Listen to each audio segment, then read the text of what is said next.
प्रख्यात भारतीय वैज्ञानिक और भारत के 11वें राष्ट्रपति डॉक्टर एपीजे अब्दुल कलाम जी की जयंती पर नमन। डॉक्टर अब्दुल कलाम के जीवन के प्रेरक प्रसंग। भारत के दक्षिण में रामेश्वर जिले का नाम आज विख्यात है। इसी पुण्य भूमि पर भारत के 11वें राष्ट्रपति महामहिम डॉक्टर एपीजे अब्दुल कलाम का जन्म हुआ था। इनका जन्म 15 अक्टूबर 1931 ईस्वी को जन्मे अब्दुल कलाम का स्वभाव बचपन से ही अन्वेषक तथा शांतचित्त प्रवृत्ति का रहा है। उनका पूरा बचपन संघर्षों की कहानी है। दृढ़ इच्छा शक्ति और आत्मविश्वास उनकी सफलता के सोपान हैं। उनके जीवन के कुछ प्रेरक प्रसंग अत्यंत प्रेरणादायक हैं। बाल्यकाल और संघर्ष। अब्दुल कलाम बचपन से ही कुशाग्र बुद्धि के थे।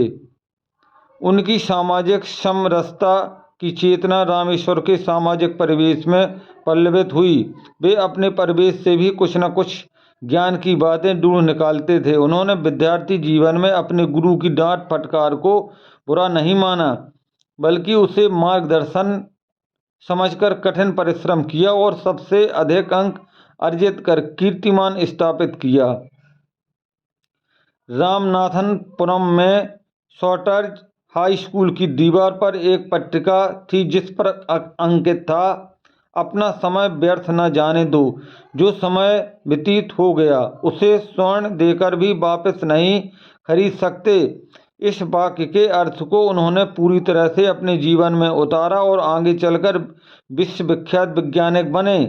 उनकी पढ़ाई में कई बार आर्थिक संकट आए, लेकिन उनकी लगन और योग्यता को देखकर परिजनों ने कठिन परिश्रम कर पढ़ाई को जारी रखा। 1950 ईस्वी में बीएससी की परीक्षा प्रथम श्रेणी में उत्तीर्ण करने के बाद आगे की पढ़ाई में फिर रुकावट नहीं आई। तब उन्होंने स्वयं कुछ करने की ठानी। वे ट्यूशन पढ़ाने लगे। मद्रास से छपने वाले एक समाचार पत्र हिंदू के लिए लेख भी लिखे।